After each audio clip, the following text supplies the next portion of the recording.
Welcome to Point of View. If you refer to your playbill, the role of Nick Gervasi will be played by Nicholas Gervasi, now age 24. The role of Justin Dew will be played by Justin Dew, very comfortable in a comfy sweatshirt blanket. Please be mindful of our actors and silence your phones. Now please, enjoy this unique and always entertaining performance of Point of View.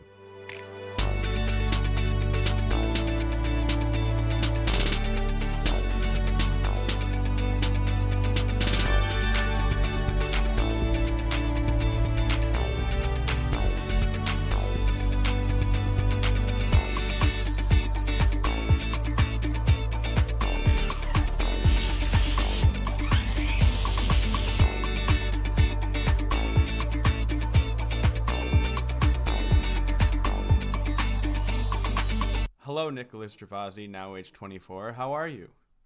Old. And also, I didn't realize we were recording when you started. I was laying on the floor, and I was like, oh, we're recording. I gotta get up. I'm good. I feel like I'm in my mid-20s, honestly. I do. I feel like As you said the other day, you're no longer a spring chicken. I don't know what the definition of that is, but...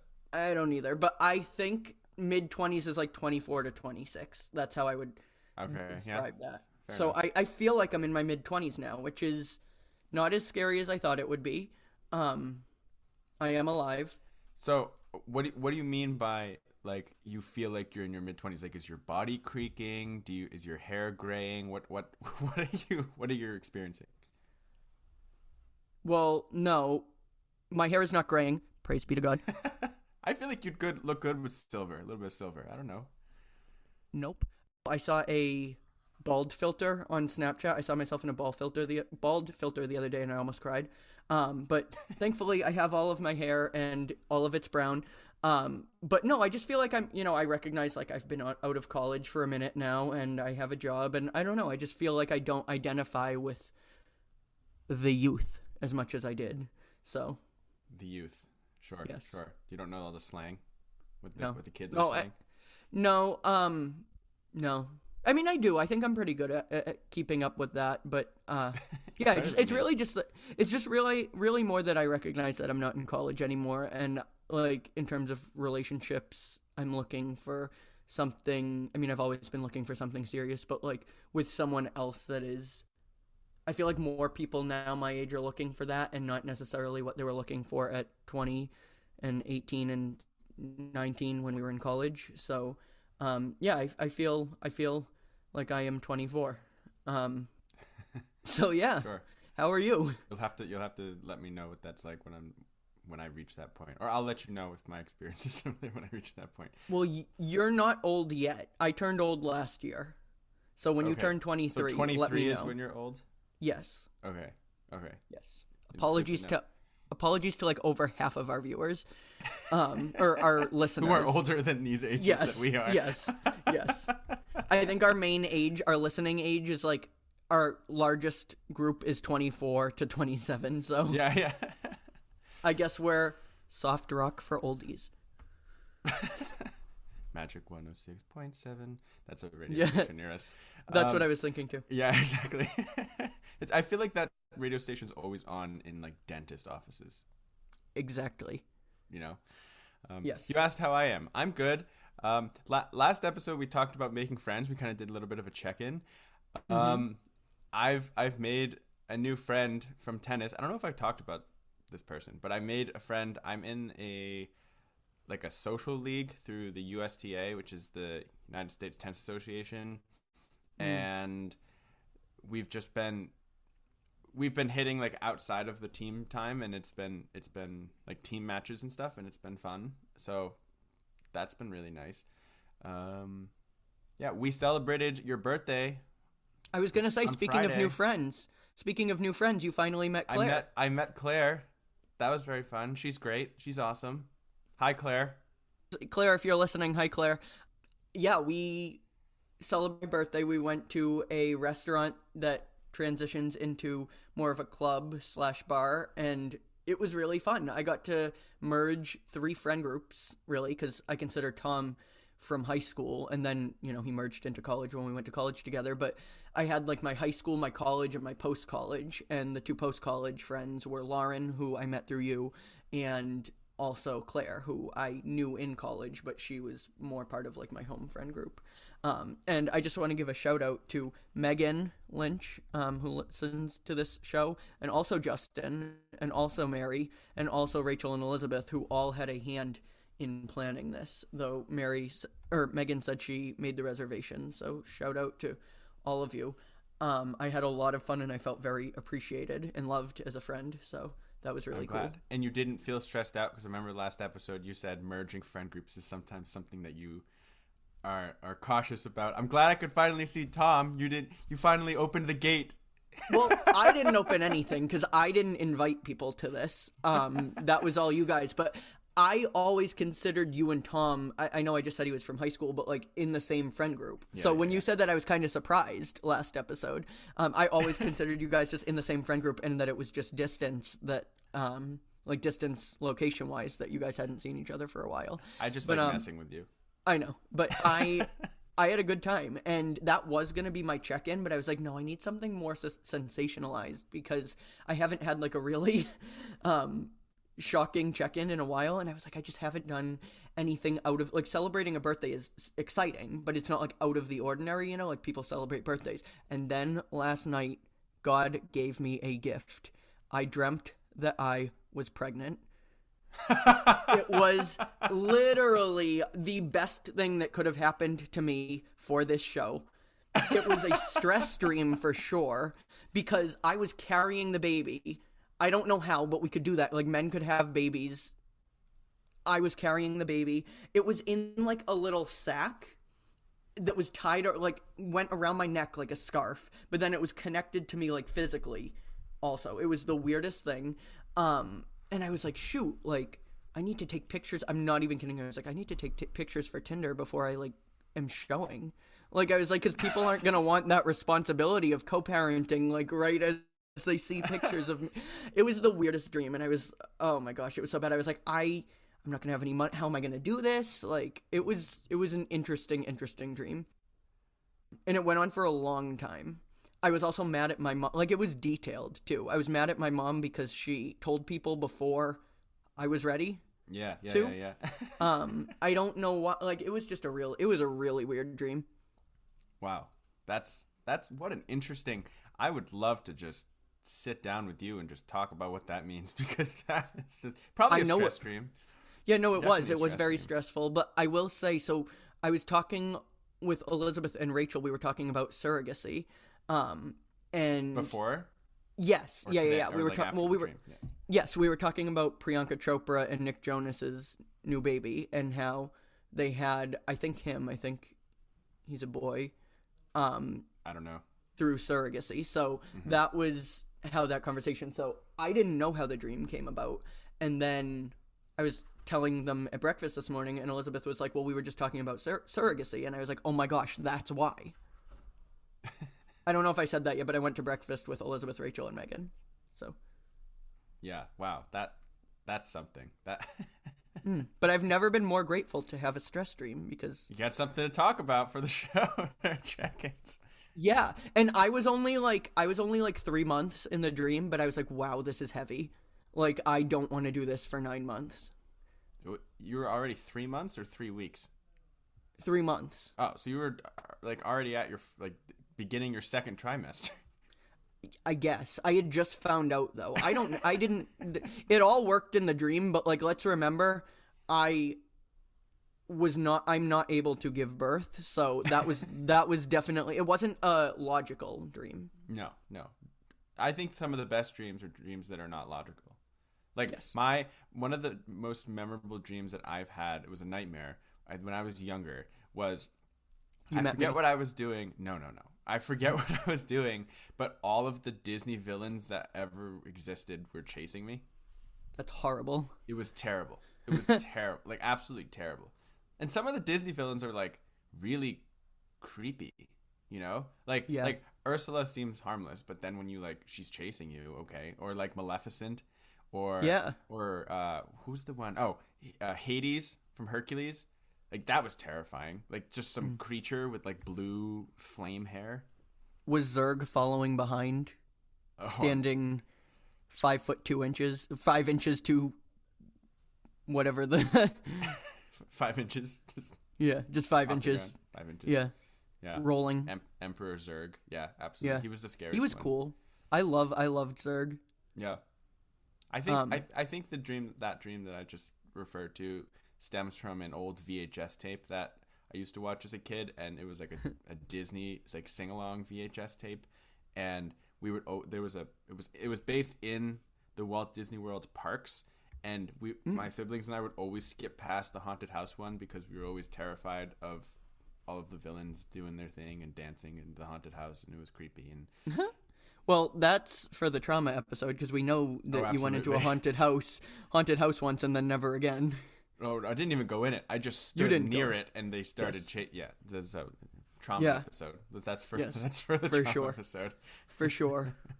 So, Nick, what are you grateful for?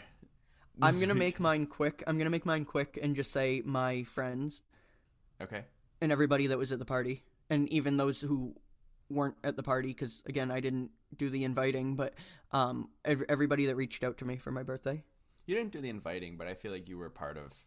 I mean, you were consulted. I was consulted, but I didn't know we were mixing friend groups at the time I was consulted. I thought it was only college, so that's how that happened. But I am very grateful to everybody that reached out to me. Good.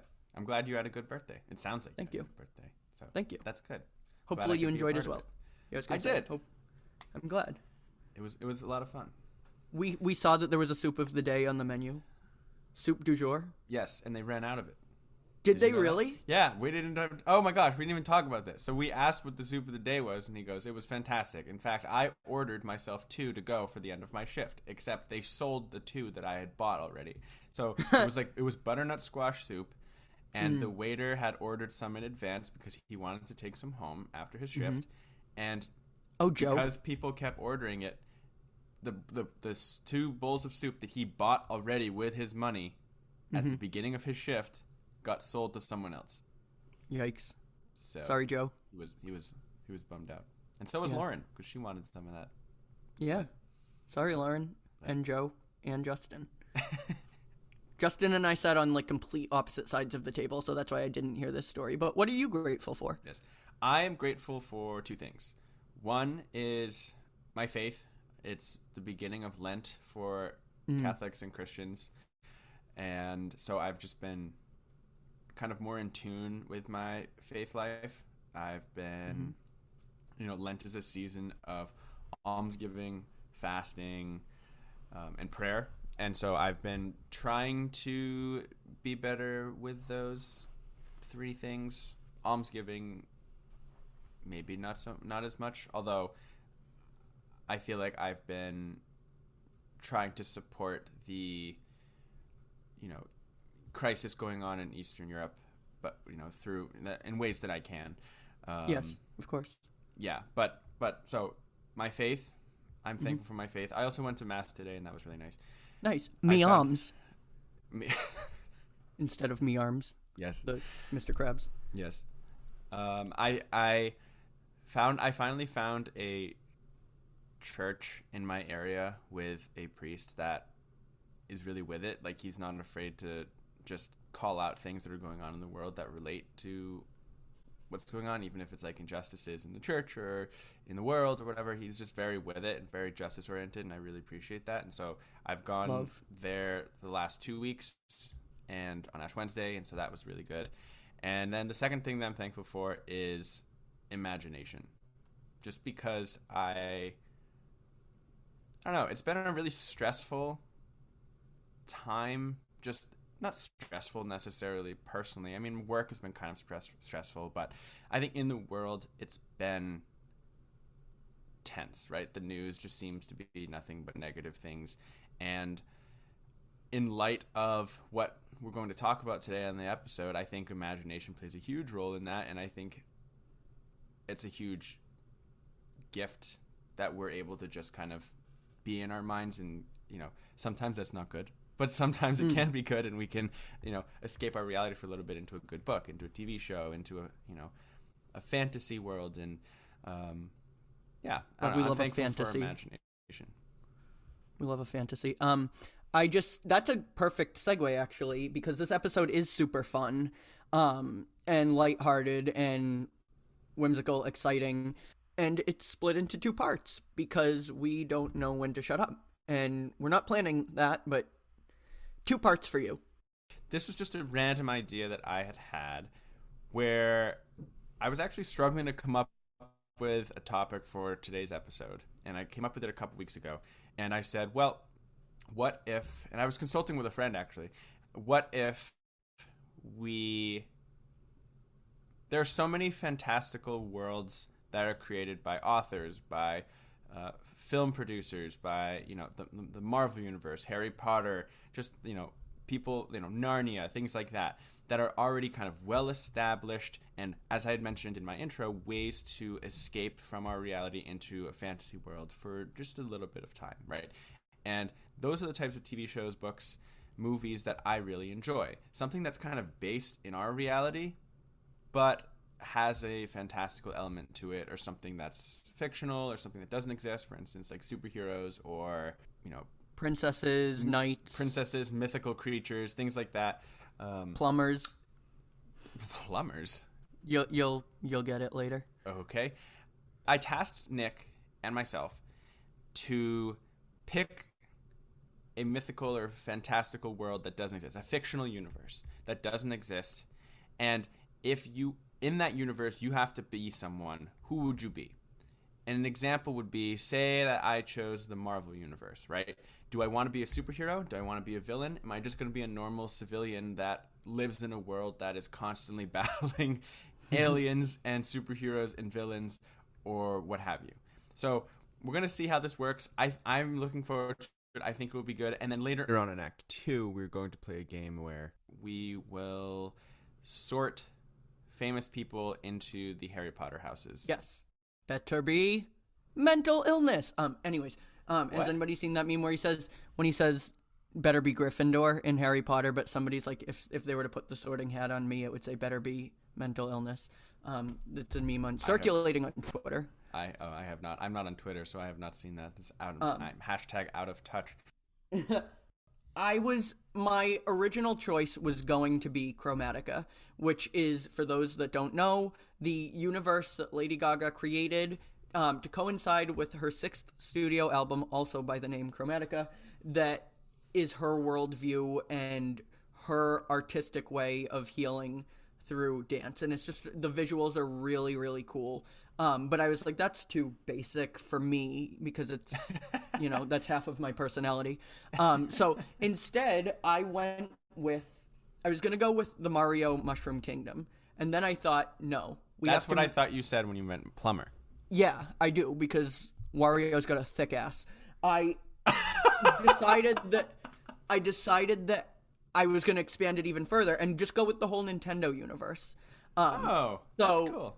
Yeah, so I thought first about the Mushroom Kingdom, just because I think it's so, like, I thought it was like, oh, it's fun and peaceful, and then I was like, wait a minute, Bowser's literally kidnapping and then, like, trying to murder Mario and his friends with balls of fire. So I guess it's not as peaceful as I had, initially thought when I was coming up with this, but there are different, the thing I like about the Mario universe is there are different worlds and they're very organized. So, like in the Super Mario Bros.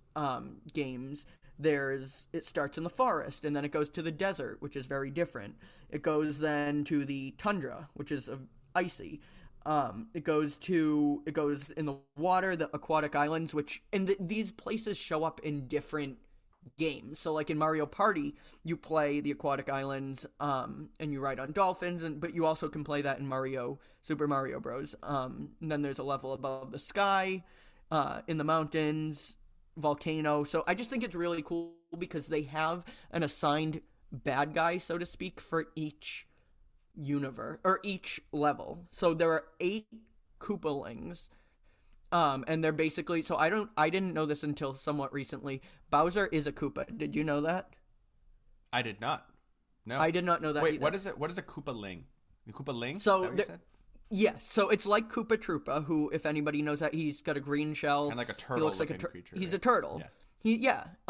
He's actually evil. Did anyone know that? No. He works for Bowser. All of the Koopalings are evil, but the Koopalings themselves are the 8. They're like the children of Bowser, and they each have names. You can race as them now in Mario Kart, which I think is funny. But each of them have a level in Super Mario Bros. And then Bowser Jr. is like the second in command, and then there's Bowser. So I really like that each one is separated into their little, like, this is the level that they work, and all of the different villains that you have to battle like go along with the themes, like the dry bones in the volcano. Like dry bones is a dead Koopa, by the way. So that's where I would want to live. Okay. I also think it's really funny that these people are trying to kill each other, and then they're like, let's just take the day off and race each other in cars. Yes. Because that sounds fun. Like, it's just like you're racing with your nemesis. Sometimes you can be on the same, let's play a board game today. Like, Bowser, I'm going to try and kill you tomorrow, but like, let's play a board game. We're going to be on the same team. It's just really funny to me. Yes. But when I said, so first let me say that if I were to be in Mario specifically, I would want to be like in a group, because they seem like they're friends and they have fun. I wouldn't want to be on the bad guy's side. So I would want to be, I would say, like either Toad, because there are a bunch of toads. They're like little mushroom creature people. They seem like they have fun, but they also seem like they do a lot of work. So yeah, they're always working in the video games, either in the background or the foreground. Yeah, right. Absolutely. And like that doesn't sound very fun, nor does it sound fresh. So I think maybe I would probably want to be like Luigi, because I wouldn't want to be Mario, and like I feel like Luigi isn't targeted very much. He's just a good guy. You don't want that main character energy necessarily, the main hero, but you'll be like the sidekick type of thing. You do always say that you're my Robin. I was gonna say I'm your Robin, and then I have that main character energy in real life. So no, I'm kidding. I'm kidding.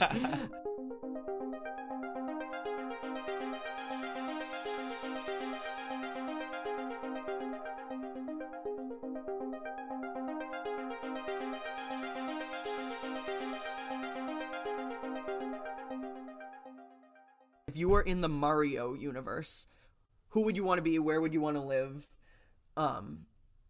What game would you want to exist as part of, or like participate in, if you were going to do that? Yeah.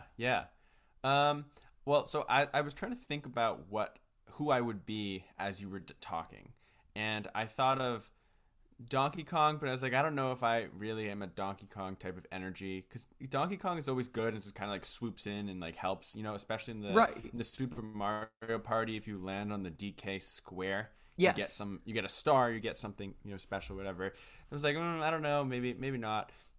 I felt like Yoshi, for a couple of reasons. One, because I feel like Yoshi is very like dependable, because sometimes in certain video games you can like ride Yoshi. So like if you're Luigi or like someone else is Mario, then I can just be dependable and I'll just like bring you to where you need to go.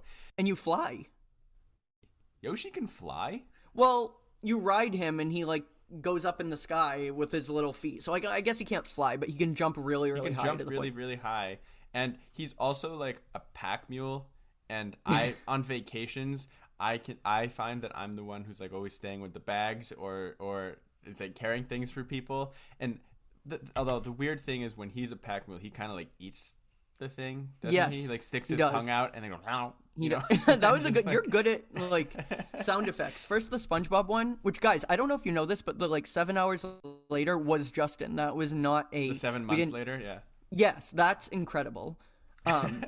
I didn't show in the impressions episode, but I like that answer a lot. And if you go back to the bunk bed episode or like discussion, I guess you could say that I would also be Yoshi, but I wasn't thinking like that. No, I know, but I was.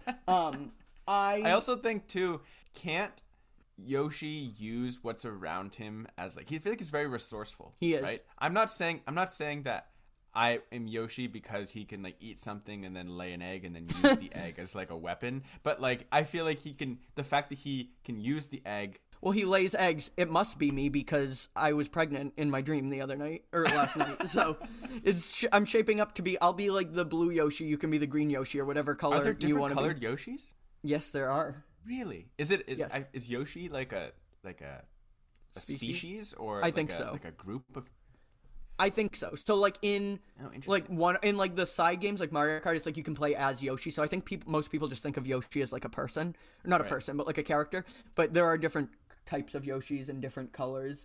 But I don't think they have different personalities. Maybe they do. I don't know. Maybe I'm not knowledgeable enough on Yoshi. I think that I remember that there was maybe it was a Nintendo DS game that was like Yoshi Valley or Yoshi Falls or something. That was like it was a game that was just based on Yoshi. Mm-hmm. And I just felt like Yoshi was really, I don't know. I feel like I'm a Yoshi, and oftentimes too when I'm faced with like if I'm playing a Mario game and I'm faced with all the wall of characters, I do either pick either Mario if I'm feeling like that, Donkey Kong if I'm like okay, or Yoshi. So I feel like it was between one of those three. I don't know. I liked your point about you wouldn't necessarily want to be Mario because you feel like there's a target on your back in every single game.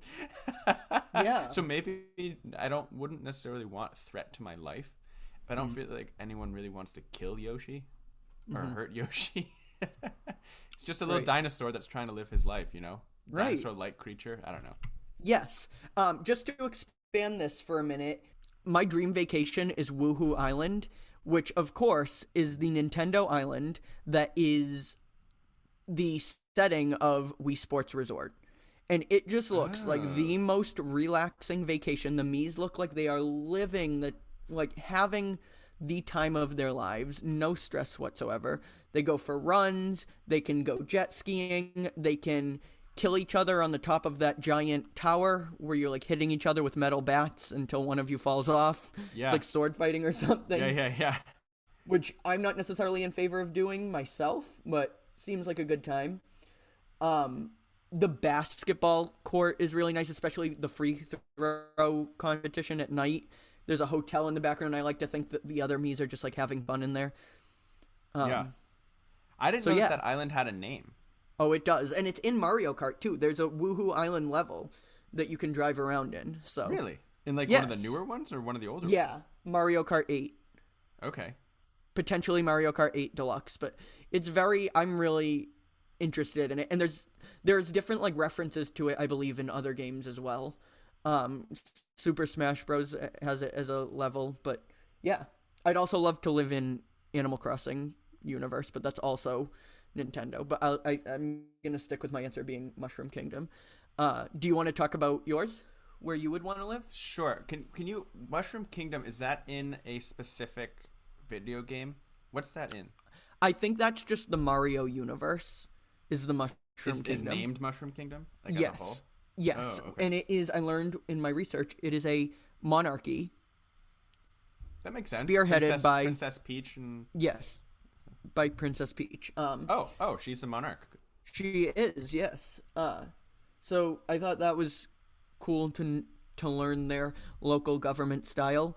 But also, good for her for not, staying within rank. Because if I don't know if her and Mario are married or what their relationship is, but he's a plumber and she's a princess. Yeah.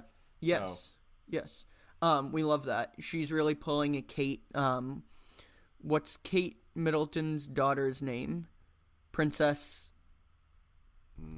She's ahead in line for the throne, when typically historically it would be the male children that are in line for the throne. I thought George is George not. Well, George is, but they have a second brother, and he's younger than her. Princess Charlotte of Cambridge. Charlotte, yes. Yeah, she's a literal icon. Just because she's ahead of Louis. She's the first royal child to be ahead of her younger brother, so what a queen. Yeah, so I would want to live in the Mushroom Kingdom, which I believe includes all of the like courses in Mario Kart. Coconut Mall being one of my favorites. Looks like a fun place to shop. And the train, oh my god, the train in Mario Kart 8, or not Mario Kart, sorry, Mario Party 8, that is a phenomenal map. Yes. I recommend it. Absolutely.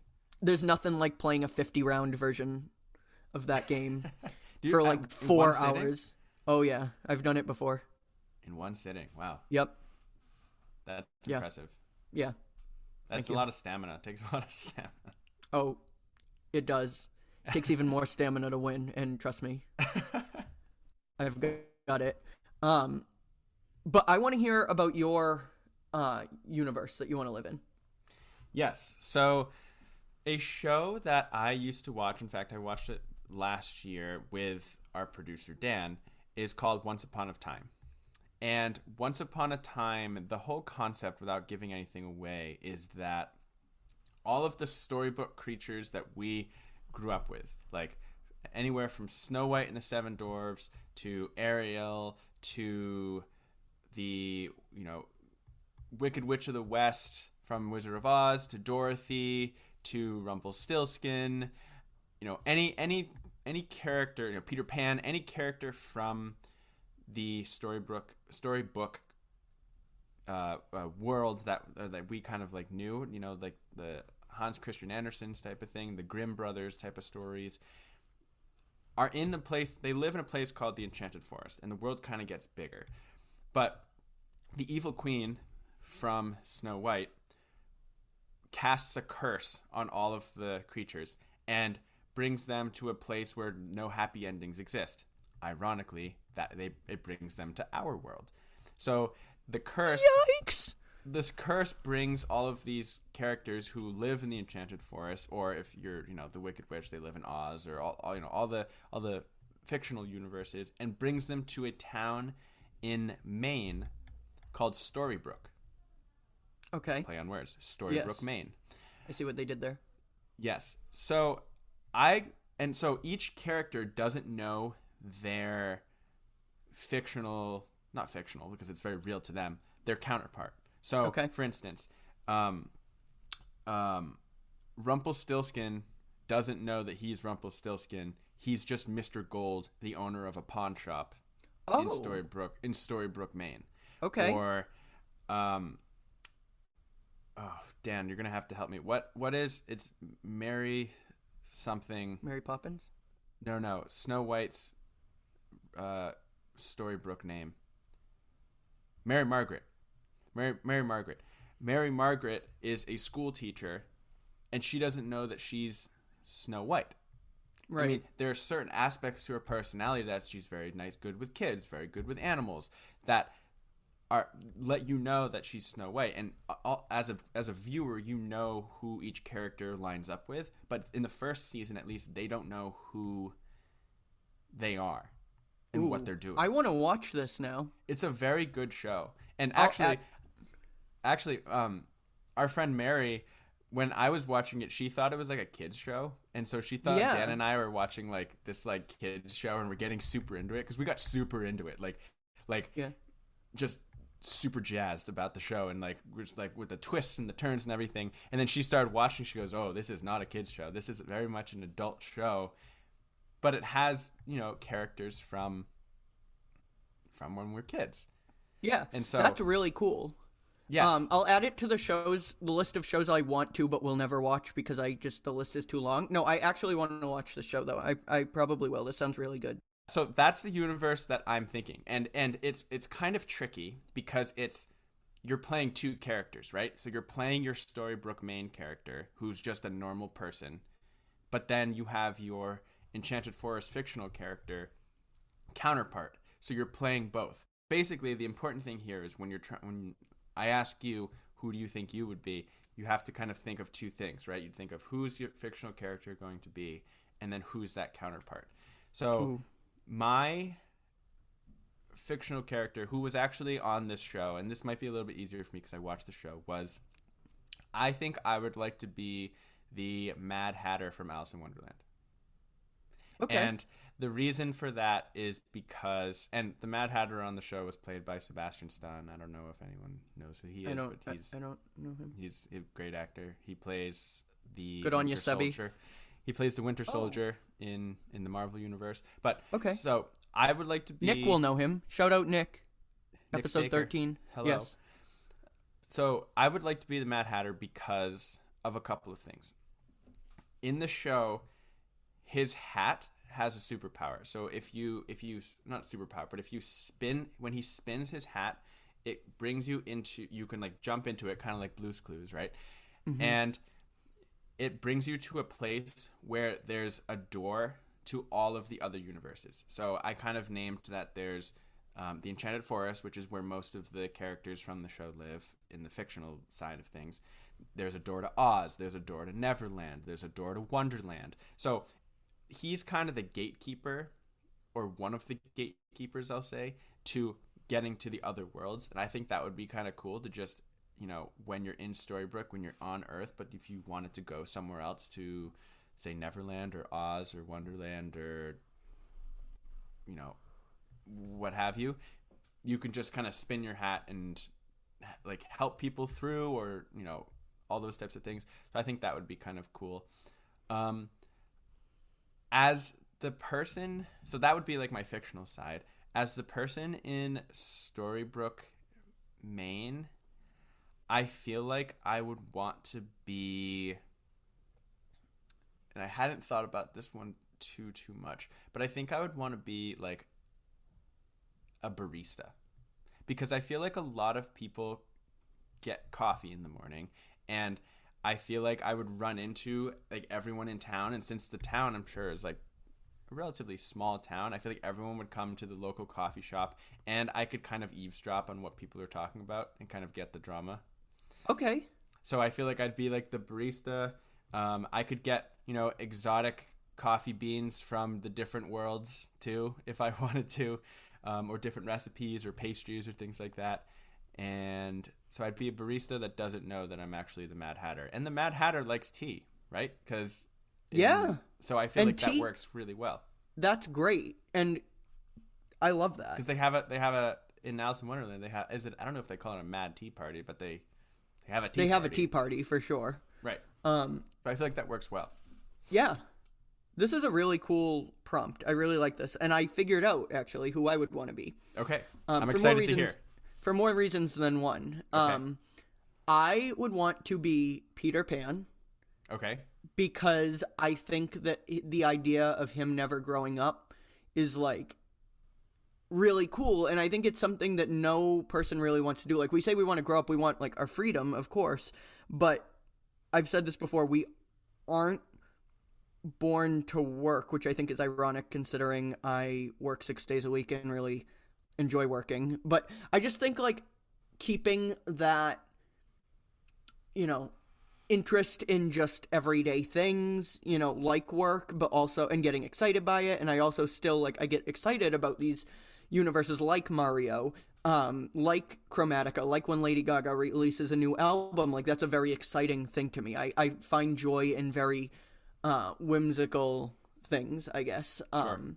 And I would like to start using skincare products more, so that's he stays young. You get it. I think that if I were the counterpart to that, I think it would be somebody who adults, and not all adults obviously, would consider someone who's not working a real job, like podcasting. Like if this were to, interesting, really, really take off, which we've been, you never know, because like I said, we've been very impressed with the success that we've already had. But, anything always room for like growth, it. yeah.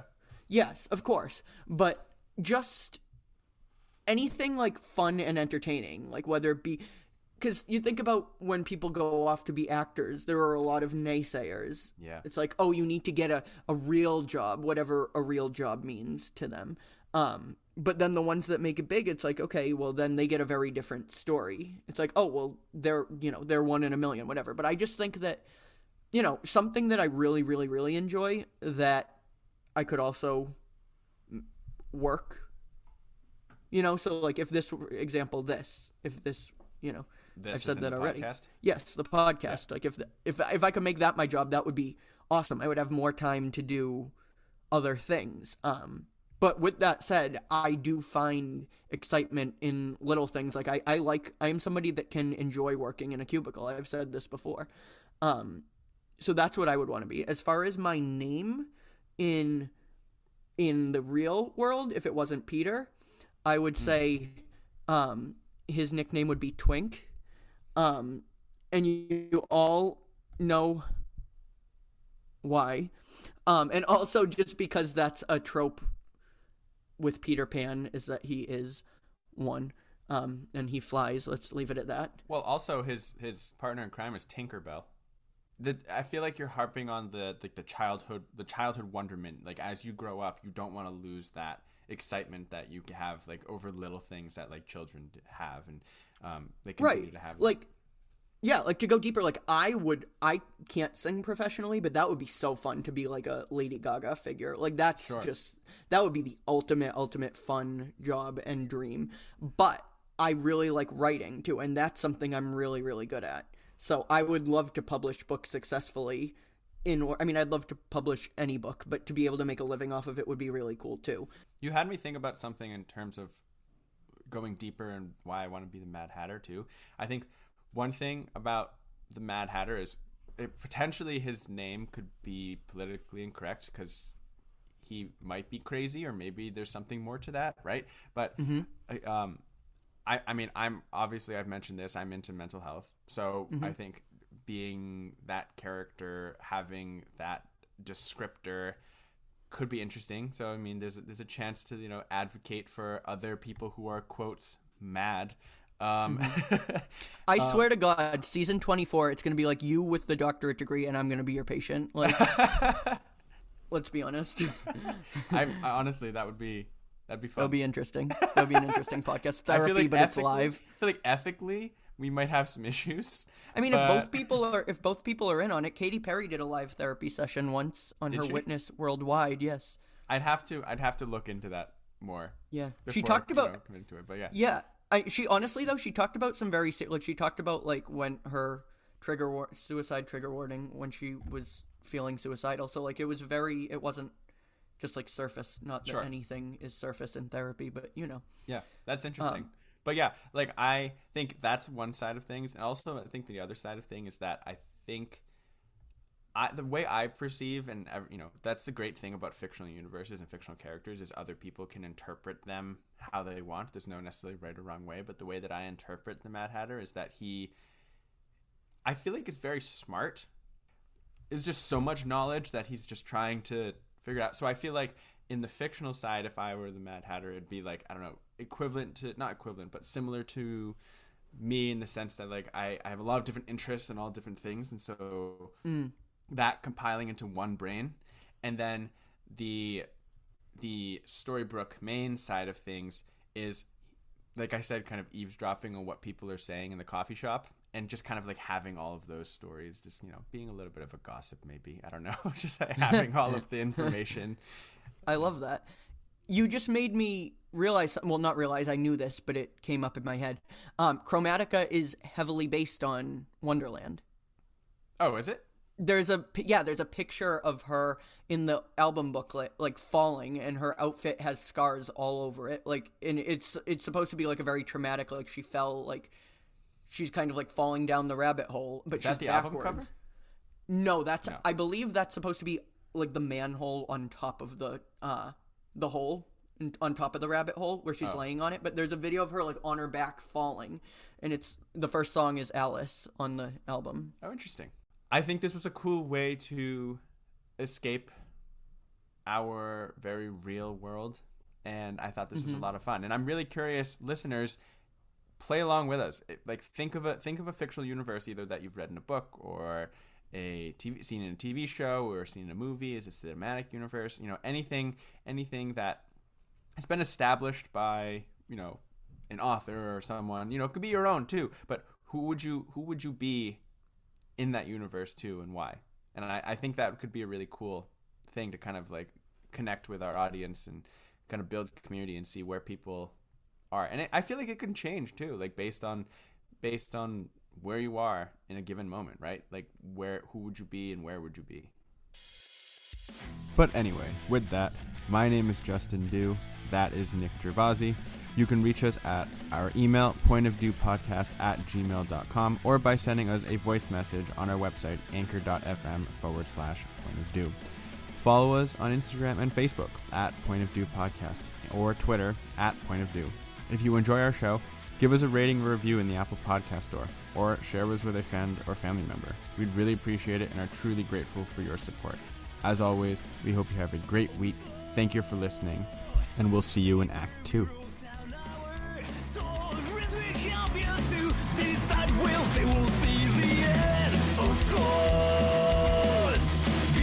They will carry on if the other side is a sad story. We'll make good out of it then, because we count the times when we were together.